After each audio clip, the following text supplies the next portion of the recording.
नमस्कार। मैं हूं संजीव श्रीवास्तव। आप देख रहे हैं 4 PM न्यूज नेटवर्क। दोस्तों, हम रोज देश की बात कार्यक्रम में प्रोफेसर अभय दुबे जी से हर दिन बात करते हैं, देश के किसी न किसी ऐसे विषय पर जो मौजूद है, जो ताजा है, जिसे लेकर चर्चाएं हैं। उस पर हर दिन हमारी प्रोफेसर अभय दुबे जी से बात होती है और हम उनका पूरा का पूरा व्यू अपने दर्शकों के समक्ष रखते हैं। देश इस समय राममय है, नरेंद्र मोदी में है, गुजरात में है, लोकसभा का चुनाव निकट है और इस समय पूरी राजनीति यदि कहीं सिमटी है तो वो मोदी जी के इर्द गिर्द जैसा होता चला आया है, वैसे ही उनके आसपास सिमटी हुई है। और इस समय तो राम मंदिर की प्राण प्रतिष्ठा का आयोजन, जिसे 2 दिन बाद 22 जनवरी को होना है, तो उसे लेकर भी देश में एक भक्ति और एक उत्सव का सा माहौल है। इन सब के बीच प्रधानमंत्री जी अन्य राज्यों के दौरे भी सतत कर रहे हैं। 400 पार का बीजेपी का नारा है, तो एक पूरी की पूरी कवायद उसके लिए चल रही है। और आज प्रधानमंत्री जी महाराष्ट्र के सोलापुर में थे। उन्होंने प्रधानमंत्री आवास योजना से जुड़ा एक पूरा का पूरा जो वहां सोसाइटी थी उसका लोकार्पण किया है। और उस लोकार्पण के दौरान जो कुछ हुआ है, तो हम उन सब जो विषय हैं, कुछ ताजा विषय हैं, उन पर देश की बात में बात अभय दुबे जी से करेंगे। और हमारे साथ जुड़ रहे हैं प्रोफेसर अभय दुबे जी। अभय जी, आपका बहुत बहुत स्वागत है हमारे इस नियमित कार्यक्रम में। आज प्रधानमंत्री जी महाराष्ट्र के सोलापुर में थे और जैसी तासीर है सरकार की, उनकी स्वयं की, पूरी बीजेपी की, कि किसी भी आयोजन को एक इवेंट बनाना और उस इवेंट के तहत क्या कुछ हासिल किया जा सकता है, कुछ वैसा ही नजारा आज हमने महाराष्ट्र के सोलापुर में देखा। उस लोकार्पण जो था सोसाइटी का, बड़े भावुक हुए प्रधानमंत्री जी। उन्होंने अपने बचपन के दिनों को याद किया। वे कहते आ रहे हैं कि वो तो चाय बेचने वाले हुआ करते थे और कैसा उनका बचपन बीता है। आज भले ही वो 10 लाख का सूट पहनते हैं, 8 करोड़ के हवाई जहाज में चलते हैं, लेकिन उनको बचपन याद आ गया। आपने भी वो सारा दृश्य देखा होगा, मंजर देखा होगा। क्या कहिएगा पूरे दृश्य पर, प्रधानमंत्री जी की अदा पर, अभय जी?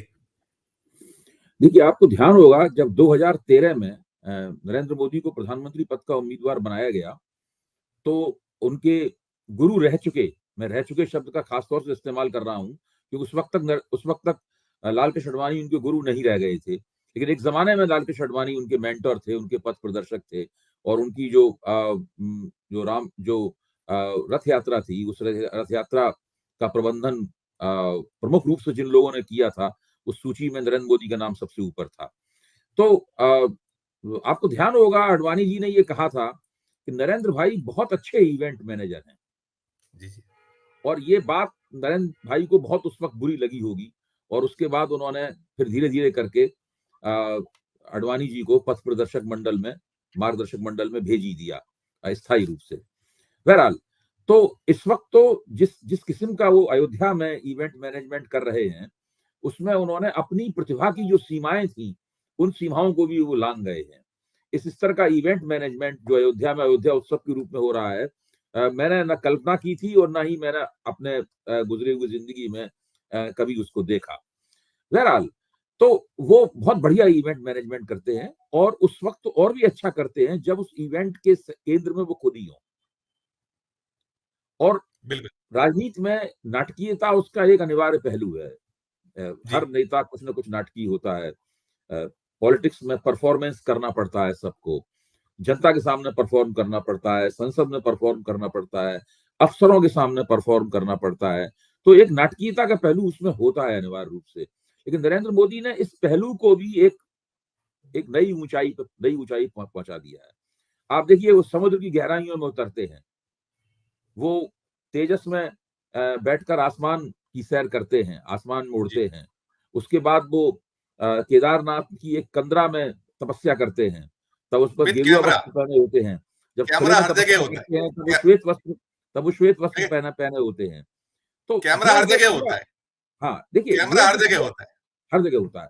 और उसके बाद जब बनारस में जब वो नाव में होते हैं तो उनके ऊपर 16 कैमरे होते हैं और अकेले होते हैं वो नाव में उस वक्त। तो ये सब जो है, ये बात भारत के किसी ये योग्यता भारत के किसी प्रधानमंत्री में पहले नहीं थी। मीडिया का साइज भी ऐसा नहीं था उस वक्त, संचार क्रांति भी नहीं हुई थी, और कैमरों की किसी प्रधानमंत्री को इतनी जरूरत भी नहीं होती थी, कि जमाना भी दूसरा था। तो आज के जमाने के लिहाज से नरेंद्र मोदी उसमें पूरी तरीके से फिट हैं। और जहां तक जज्बाती होने का सवाल है, वो ऐसा संसद में भी एक बार कर चुके हैं, पहले भी जज्बाती हो चुके हैं। जहां तक उनके बचपन का सवाल है, ये एक ऐसी चीज है जो रहस्यों के आवरण में है। किसी को नहीं पता है कि नरेंद्र मोदी का बचपन दरअसल किस तरीके से बीता। उनकी युवा अवस्था की जो तस्वीरें हम लोगों के सामने आती हैं, एक तस्वीर मैंने उनकी देखी है जिसमें वो राइफल लिए हुए हैं और वो शिकार पार्टी में मैंने बैठे हुए उनको देखा था। तो जो व्यक्ति राइफल लिए हुए है, शिकार पार्टी में जा रहा है, उसका बचपन कैसा गुजरा होगा। अगर उनको चाय वाले के रूप में जब वो अपने आप को पेश करते हैं, या उनकी प्रशंसक या उनके प्रचारक उन्हें चाय वाले के रूप में पेश करते हैं, तब दरअसल उनके पिताजी किस किस्म के चाय वाले थे। क्या वो रेलवे की कैंटीन के ठेकेदार थे, या खुद चाय बनाते थे, या चाय का एक खोमचा लगाते थे, या किसी ठेले पे चाय बनाते थे, वो जमीन पे बैठ के चाय बनाते थे या खड़े होकर चाय बनाते थे, उसमें नरेंद्र मोदी की क्या भूमिका होती थी, ये सब चीजें स्पष्ट नहीं है। ये सब चीजें, अब उनकी शिक्षा फिर कैसे हुई, उनकी डिग्री कैसी है, कई ऐसी बातें हैं जो रहस्यों के आवरण में हैं। और मुझे नहीं लगता कि जब तक वो प्रधानमंत्री रहेंगे तब तक इन रहस्यों का पूरी तरीके से हमें पता लगेगा। घर में वो किस प्रकार के घर में रहते थे, कुछ नहीं पता है। तो जो वो कहते हैं उसी के ऊपर विश्वास करना पड़ता है। और अगर उन्होंने जज्बाती हो गई ये बात कही है, तो उनके प्रशंसकों ने और भी ज्यादा तत्परता से उसके ऊपर विश्वास किया होगा। लेकिन मैं ये मानता हूं कि भारत का प्रधानमंत्री फिर 10 साल से इस देश का नेतृत्व कर रहा है, जिसका दावा है कि अगले 5 साल भी नेतृत्व करेगा और उसके अगले 5 साल भी नेतृत्व करेगा।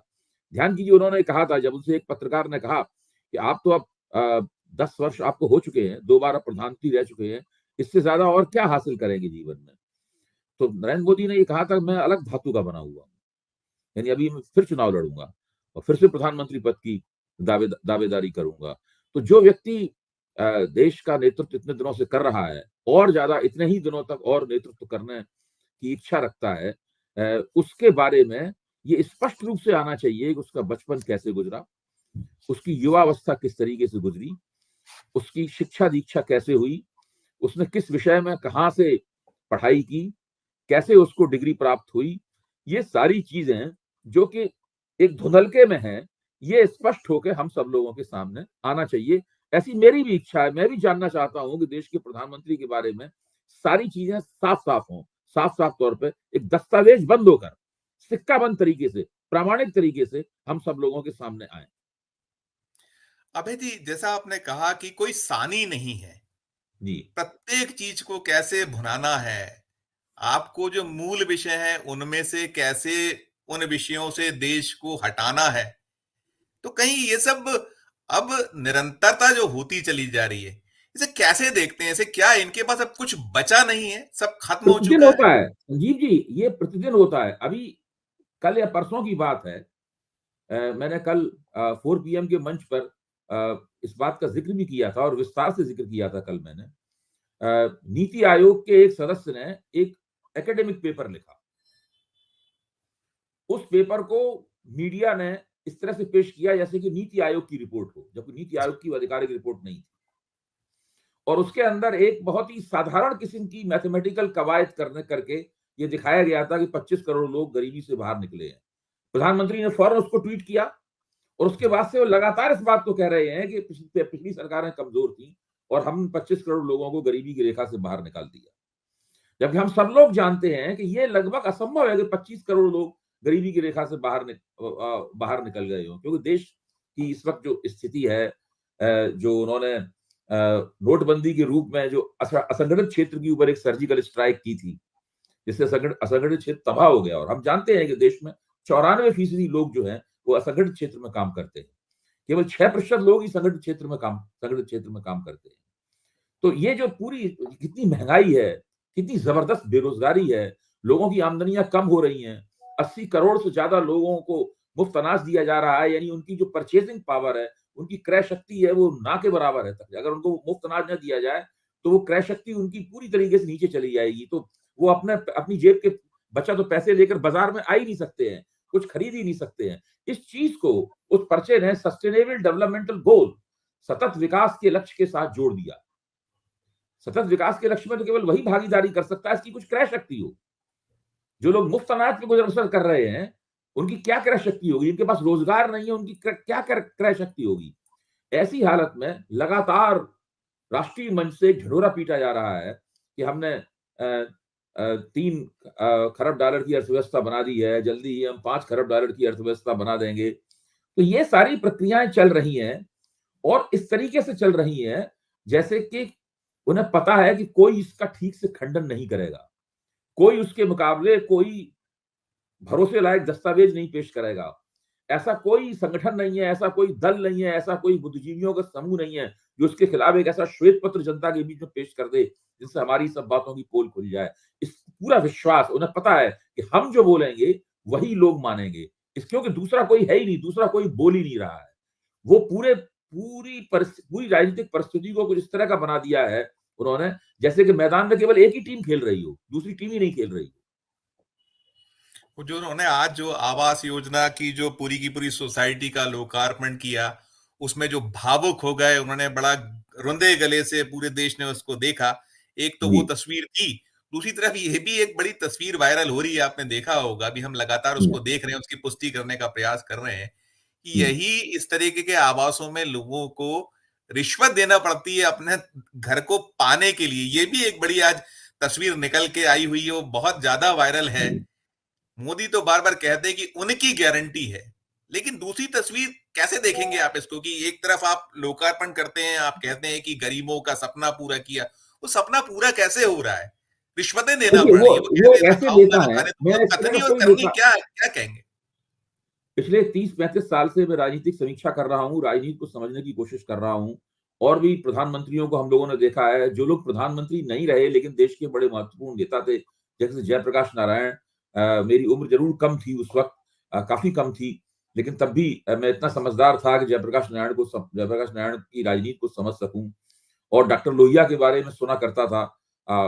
देखिए, कोई भी नेता जो जनता के साथ जुड़ा होगा और जन सेवा में जुड़ा हो जन सेवा कर रहा होगा, उसके अंदर एक तरह का भावावेग होता है और वो भावावेग कभी-कभी फूट पड़ता है। बड़े-बड़े महान नेताओं के जीवन में इस तरह के क्षण आते हैं, जबकि वो भावावेश में आकर उनकी आँखें नम हो जाती हैं। लेकिन पता नहीं क्यों नरेंद्र मोदी जब ये करते हैं, तो ऐसा लगता है कि ये अति नाटकीयता हो। मेलोड्रामा इसको बोलते हैं। तो ये अति नाटकीयता का प्रकरण मुझे ज़्यादा लगता है। क्योंकि जो व्यक्ति अपने बचपन के बारे में सब कुछ किसी को साफ-साफ बताना ही नहीं चाहता, वो तो किसी भी चीज़ को अपने बचपन के साथ जोड़ देगा और हम समझ ही नहीं पाएँगे कि भई उनके बचपन के साथ में क्या चीज़ जुड़नी चाहिए, क्या चीज़ नहीं जुड़नी चाहिए, उसका कैसा बचपन था। तो ये लगातार ये कहना कि हम एक गरीब परिवार से आए हैं। मेरा मानना ये है कि मुझे जो जानकारी लगती है और मेरा जो अंदाज़ा है, मुझे लगता है कि नरेंद्र मोदी एक मध्यवर्गीय परिवार के पुत्र हैं। तो एक ऐसे मध्यवर्गीय परिवार के पुत्र हैं जिसमें जिसे आम तौर पर मध्य वर्ग के स्तर के हिसाब से जिसके पास एक खुशहाली होगी, एक तरह की खुशहाली होगी।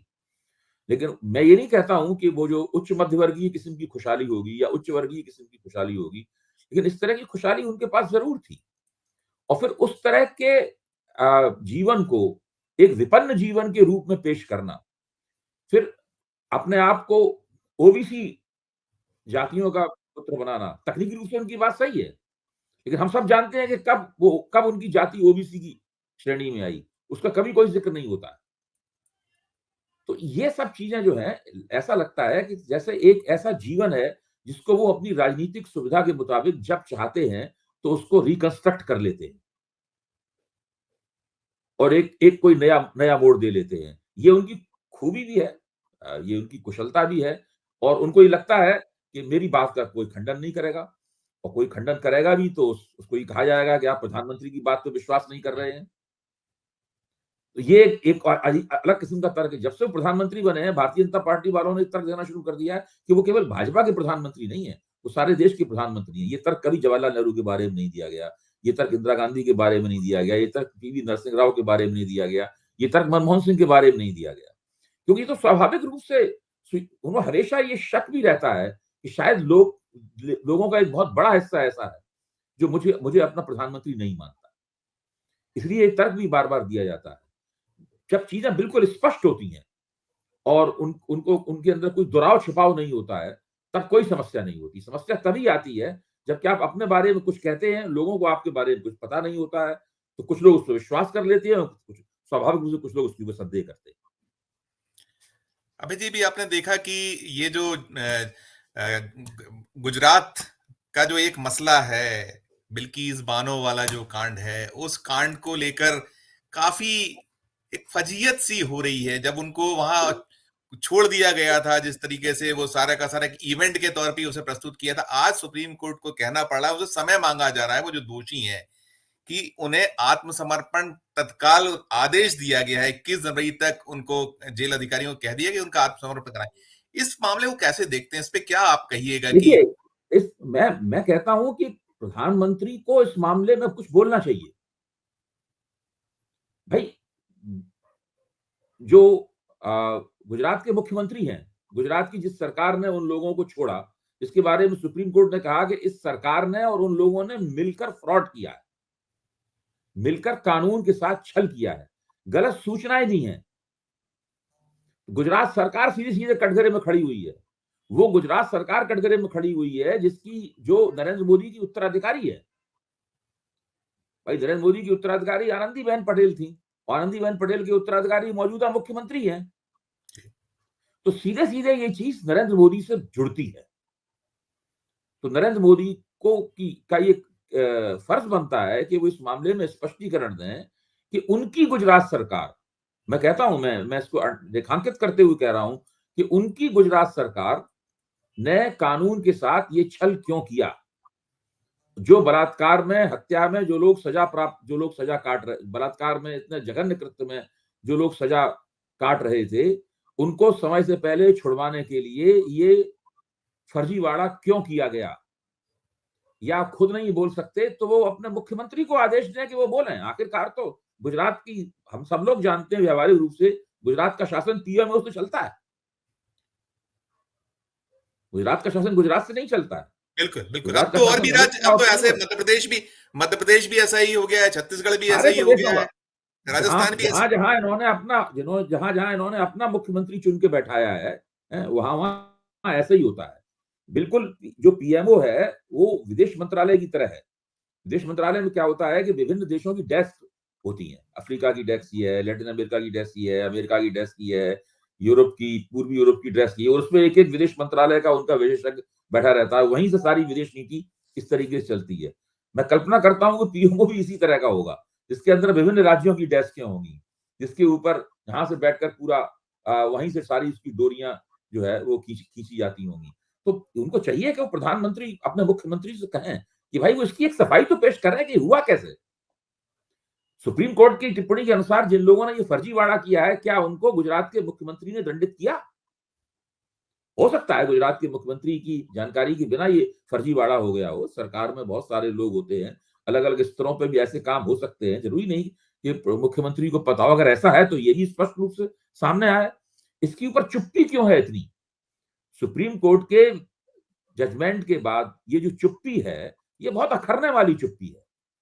इस चुप्पी को प्रधानमंत्री को तोड़ना चाहिए या मुख्यमंत्री से तोड़वाना चाहिए। अब उम्मीद करते हैं जो मणिपुर पे नहीं बोले, सब कुछ देश ने देखा, और मणिपुर में आज तक हत्याएं हो रही हैं। तोड़ेंगे ऐसी उम्मीद करते हैं क्या आप? किसी भी जी, मणिपुर में आज तक हत्याएं हो रही हैं। जब मणिपुर पे संसद में अविश्वास प्रस्ताव पे बहस हो रही थी, अमित शाह उसके ऊपर बोल रहे थे, तरह तरह की दावेदारियां कर रहे थे, और प्रधानमंत्री उसके बाद बोले, कांग्रेस को उन्होंने खूब आड़े हाथों लिया, खूब कोसा, लेकिन मणिपुर की स्थिति में आज तक 1% भी सुधार नहीं हुआ है। वहां उसी तरीके से जातीय संघर्ष चल रहा है, उसी तरीके से हिंसा चल रही है, और वहां के मुख्यमंत्री जो कि केंद्र द्वारा शासित है, मणिपुर व्यवहारिक रूप से आज केंद्र शासित प्रदेश बन चुका है।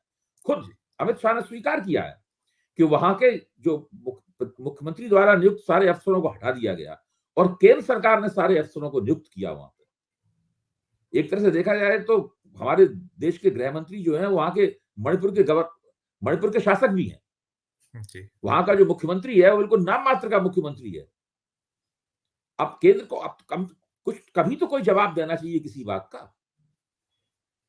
अबे जी, इसमें एक जो इवेंट्स की हम बात कर रहे हैं, सबसे बड़ा इवेंट तो यदि इस समय देश में है तो वो तो अयोध्या में सारा कुछ चल रहा है। रामलला की अब नई मूर्ति भी पहुंच गई है और वो इवेंट अब और पूरे चरम पर है। तो जो पूरा वहां अभी जो और ताजा हालात हैं उस पर भी एक छोटी सी टिप्पणी आपकी हो जाए। देखिए, ये इस इवेंट में सरकार भाग ले रही है, भारतीय जनता पार्टी भाग ले रही है, राष्ट्रीय स्वयंसेवक संघ भाग ले रहा है और इन दोनों द्वारा बनाए गए संगठन हैं जैसे कि ट्रस्ट है और दूसरी इस तरह की संस्थाएं भी उसके अंदर भाग ले रही हैं। इसके अंदर एक और संस्था भाग ले रही है, इसको हम लोग मीडिया कहते हैं। बहुत बड़े पैमाने पर मीडिया के जितने भी एंकर हैं सब सारे के सारे इस वक्त अयोध्या में हैं और सब बिल्कुल एकदम पारंपरिक, और खासतौर से जो महिला एंकर हैं वो सब पारंपरिक वेशभूषा में, बिंदी और वो सारी चूड़ियां वगैरह सब पहने हुए जब वो टीवी पे बैठते हैं तब तो वो कोट और पंडित की दूसरी जो भूमिका में भी पाश्चात्य दिखते हैं, पंडित की भूमिका में दिखते हैं। जो मेल एंकर है पंडित की भूमिका में है जी लगभग जी लगभग। जी जी जी हाँ, तो वो उसमें होते, लेकिन वहां पे सारे के सारे लोग पारंपरिक भारतीय पोशाकों में परिधान में दिख रहे हैं और लगातार रामायण की चौपाइयां पढ़ी जा रही हैं। कभी कभी वाल्मीकि रामायण का श्लोक भी आ जाता है उसके ऊपर और फिर चारों तरफ नाच गाना चल रहा है। वो अयोध्या को त्रेता युग में, वो बार बार सब दावे किए जा रहे हैं कि ये यहाँ पे त्रेता युग आ गया है। तो एक बार मैंने थोड़ा सा मजाक में इस बात को कहा था कि अयोध्या में तो त्रेता युग आ गया है लेकिन बाकी देश में तो त्रेता युग नहीं है, बाकी देश तो कल युग में है। तो अब ये हम लोगों को एक विशेष सुविधा प्राप्त हो गई है जो किसी भी युग में किसी को प्राप्त नहीं थी। दो युग एक साथ हमारे सामने होंगे। एक जी युग, हम एक युग से जब चाहें दूसरे युग में चले जाएं। कलयुग से हम जब चाहें तो टहलते हुए या बस में बैठकर या ट्रेन में बैठकर या हवाई जहाज में बैठकर त्रेता युग में चले जाएं और जब जी चाहें तो त्रेता युग से कलयुग में वापस आ जाएं। तो जी ये जी तो बहुत चमत्कारी काम हुआ है। और ये आप लोग मेरी बात को सुन के कहते हैं भाई आप ऐसा क्यों कह रहे हैं। मैंने कि जब वो लगातार दावा कर रहे हैं कि अयोध्या में त्रेता युग आ गया है, हर व्यक्ति ये दावा कर रहा है अयोध्या में त्रेता युग आ गया है, तो हमें कुछ ना कुछ तो समझने की कोशिश करनी होगी कि भाई ये सब क्या हो रहा है। ये अद्भुत और अनूठा कृत्य कैसे संभव हुआ कि एक देश के एक हिस्से में त्रेता युग आ गया है और बाकी हिस्से में त्रेता युग नहीं है। या तो ये कहिए कि पूरे देश में त्रेता युग आ गया है, तब हम नए दूसरे तरह से उसको समझने की कोशिश करें। ऐसा तो हो नहीं रहा। अब सर आखिर में एक टिप्पणी और चाहूंगा कि ये जो धर्म रूपी अफीम जो चटा दी गई है पूरे देश को, और जिस तरीके से लगभग लगभग एक पूरे का पूरा बड़ा हिस्सा बिल्कुल जिस तरीके से एक सम्मोहित है, मोहित है एक चिंतक होने के नाते, और ये जो इवेंट को हमने एक अपने उसको स्वीकार सा लिया है, क्या आप कहेंगे, क्या सद्बुद्धि कैसे आए, क्या हुआ आपकी, क्या एक देखिए, चिंतक के एक तो नाते अंतिम टिप्पणी? ये दृष्टिकोण तो है ही आपका और उचित दृष्टिकोण है जो जिसके तहत आपने सवाल पूछा है। मैं ये मानता हूं कि इन लोगों की कोशिश ये है कि अयोध्या उत्सव की के पीछे सारे सामाजिक आर्थिक मुद्दे छिप जाएं और खास तौर से उस क्षेत्र में जिस क्षेत्र में इनको 91% इनका स्ट्राइक रेट 2019 में था। तो ये अयोध्या उत्सव से वो काम लेना चाहते हैं 2019 में उन्होंने बालाकोट स्ट्राइक से लिया था। तो मुझे लगता है इसकी ये सब पूरी तैयारी उस तरह की है और इसीलिए इसको इतना बड़े पैमाने पर, अभूतपूर्व पैमाने पर इस तरीके से किया। इनके बहुत सारे प्रशंसक भी इस बात से परेशान हैं, इतना हाइप क्यों जनरेट किया जा रहा है। क्या ये अपने अयोध्या में मकसद में सफल हो जाएंगे, ऐसा लगता है आपको? देश में दूसरा भी एक ऐसा सोच रखने वाले लोग हैं भी, जो राहुल गांधी जी की यात्रा निकल रही है, जो हम वहां देख रहे हैं दृश्य, तो क्या 400 पार का जो एक सोच है, नारा है, क्या देखिए, इसको 400 कैसे पार देखें? तो संभव है। 400 पार तो वो पार्टी पार ही नहीं कर सकती जिसने साउथ इंडिया का कोड न क्रैक किया हो। कांग्रेस को 400 से ज्यादा राजीव गांधी के जमाने में सीटें तब प्राप्त हुई थी जबकि वो कश्मीर से कन्याकुमारी तक पूरे देश में बराबर जीते थे। दक्षिण भारत तो भारतीय जनता पार्टी की पकड़ से बाहर है और इस बार तो और भी पहले से भी ज्यादा बाहर है। कर्नाटक भी इनकी पकड़ में उस तरीके से नहीं है जैसे पहले कभी था। नहीं, और भी ये सूबे भी तेलंगाना जो से हिंदी भाषी राज्यों में भी मध्य प्रदेश 29 में से 28 थोड़ा सा कठिन होगा, राजस्थान 25 में से 25 कठिन होना है, अगर हाँ, तो ये जो छत्तीसगढ़ चाहिए तो कठिनाई 11 है, में से 9 मिलना कठिन होना है, ऐसा लगता है, मेरा कहना मतलब है ऐसा ये नहीं। ये जो कठिनाई है संजीव जी, इसी जी कठिनाई को दूर करने के लिए ही अयोध्या उत्सव का इस्तेमाल हो रहा है। अयोध्या उत्सव का मकसद यही है। इनको ज्यादा कठिनाई इस बार ये है कि महाराष्ट्र में पिछली बार जिन्होंने स्ट्राइक रेट निकाला था, इस बार नहीं मिलने वाला है। जी बिहार में जो स्ट्राइक रेट निकाला था, इस बार नहीं मिलने वाला, कि इंडिया गठबंधन बनने से पहले ही महाराष्ट्र और बिहार के मोर्चे बन चुके। यूपी को भी बचाना है, यूपी के भी जिस तरीके का हाँ, दृश्य था उसको ही बचाने हाँ। का एक। उत्तर प्रदेश में तो मुझे लगता है कि मायावती को उन्होंने जिस तरह से अकेले चुनाव लड़ने पे इन लोगों ने मजबूर कर दिया है, उससे लगता है कि शायद यूपी में वो अपना स्ट्राइक रेट निकाल लेंगे और थोड़ा बढ़ा भी सकते हैं उत्तर प्रदेश में। लेकिन बाकी जगहों पर अभी बहुत बड़ी चुनौती है। जी जी अब वो देखिए, मैंने एक बार पूरा विश्लेषण करके ये दिखाया था, अखबार में भी इसके ऊपर लेख लिखा था कि जी 11 राज्य ऐसे हैं जहां इनका स्ट्राइक रेट जो है वो 86 से 90% के बीच में है। जी जी और 6 राज्य इस तरीके के हैं जहां इनका स्ट्राइक रेट 46% है, 46% है, जी जिनमें से बंगाल आता है वगैरह वगैरह। जी जी जो 46% वाला स्ट्राइक रेट है वो तो इनका इस बार निश्चित रूप से बहुत गड़बड़ाएगा। वो स्ट्राइक रेट तो इनका गिरना ही गिरना है। जी जी और ये जो 90% के आसपास का स्ट्राइक रेट है, उसमें बिहार की वजह से उसमें कमी आएगी, उसमें महाराष्ट्र की वजह से कमी आएगी, और अन्य प्रांतों में भी काफी बड़ी चुनौती है। इस बार पूर्वी उत्तर पूर्व भी थोड़ा इनके लिए ज्यादा चुनौतीपूर्ण है मणिपुर की घटनाओं के कारण। उत्तर पूर्व की राजनीति में जो भाजपा के प्रति धीरे धीरे एक सहजता बनती जा रही थी, जो उन्होंने कांग्रेस से दल बदल करवा कर पूरी, भाई उत्तर पूर्व में तो सारे नेता और सारी कार्यकर्ता लोग हैं, सारे कांग्रेसी हैं जो कांग्रेस दल बदल करके भाजपा में आए हैं। जी जी तो आप मणिपुर के मुख्यमंत्री पूर्व कांग्रेसी हैं, असम के जी मुख्यमंत्री पूर्व कांग्रेसी हैं, जी त्रिपुरा के मुख्यमंत्री पूर्व कांग्रेसी हैं, सभी लोग तो पूर्व कांग्रेसी हैं। जी जी उनके पास अपनी शक्तियां राष्ट्रीय स्वयंसेवक संघ द्वारा प्रशिक्षित शक्तियां है नहीं उत्तर पूर्व में। तो वहां तो जरा सा चुटकी वजन, जरा सा फिसलने की देर है, उस वहां की राजनीति उनके हाथ से निकल जाएगी। तो नरेंद्र मोदी 2024 के लिए काफी बड़ी चुनौतियों का सामना कर रहे हैं। मैं तो फाइनली जब तो इंडिया 22 के फाइनली हम इसको देखें, जो आप चिंता प्रकट कर रहे हैं, जो आपने कहा कि ऐसे जो संभावनाएं देख रहे हैं, फिर 22 के बाद क्या करेंगे? 22 के बाद क्या बचेगा, कैसा करना है इसको, उसे कैसे देखते हैं आखिर में? नहीं, उसके बाद तो लगातार इनकी पूरी योजना ये है कि ये अप्रैल के अंत तक लगातार बहुत बड़े पैमाने पर वहां पर दर्शन कराए जाएंगे। जी इनका लक्ष्य ये है कि शायद 2.5 करोड़, 3 करोड़ या 4 करोड़ जी लोगों को वहां पर रामलला का दर्शन कराया जाए। इसके लिए इन्होंने अयोध्या को पूरी तरीके से कैप्चर कर लिया। अगर आप उनके बिना निमंत्रण के अयोध्या जाना चाहें तो नहीं जा सकते। अगर आप ये दावा करें कि भाई हम तो रामलला की जब प्राण प्रतिष्ठा होगी तो हम वहां मौजूद रहना चाहते हैं, लेकिन तो आपसे पूछा जाएगा कि आपको इनवाइट किया गया है कि नहीं इनवाइट किया गया है। तो समाजवादी पार्टी ने वहां अपना होटल बुक कराया तो उनकी होटल की बुकिंग कैंसिल कर दी गई। भाई उन्होंने, जो आयोजक लोग हैं, हमसे पूछ के नहीं किया। तो वहां तो स्थिति है कि पूरा इलाका जो है वो इनके कब्जे में है। इसमें वही लोग जा सकते हैं जिनको ये लोग चाहते हैं कि वहां जाए। राम ही बेड़ा पार लगाएंगे ऐसा लगता है। हाँ, तो वो इस मुतवातिर एक धारा प्रवाह रूप से वो अप्रैल के आखिर तक करोड़ों करोड़ों लोगों को वहां दर्शन कराया जाएगा। इसी तरीके से टीवी पर जिसको गोदी मीडिया या सरकारी मीडिया जो भी कहा जाए, वो प्रचार कार्य चलता रहेगा। एंकर लोग इनके लिए नाच गाना करते रहेंगे वहां पर, बिंदी लगाए हुए, चूड़ी पहने हुए, ये सारा काम चलता रहेगा। अभय जी, हमसे बात करने के लिए बहुत बहुत धन्यवाद। देश की जी। बात जो आपने देश के लोगों को समझाया, बहुत शुक्रिया आपका। तो ये थे अभय जी, जिनका साफ दृष्टिकोण है कि अब बीजेपी, उनके जो सहभागी दल हैं, वो सिर्फ राम के भरोसे हैं। राम के नाम पर बेड़ा पार करने का प्रयास होता रहेगा, लेकिन ये देश के हाथों में है कि वो इस चीजों को समझे कि इसके पीछे जो मूल विषय हैं, मूल मुद्दे हैं, उनको ध्यान हटाकर ये जो एक सिलसिला चल रहा है, ये शायद देश के हित में नहीं होने वाला है, देश का इससे भला नहीं होने वाला है। इस कार्यक्रम में आज इतना ही। हम आपसे यही कहना चाहेंगे कि हमारा ये कार्यक्रम आपको कैसा लगा, इसे लेकर हमारे कमेंट बॉक्स में जाकर कमेंट कीजिए।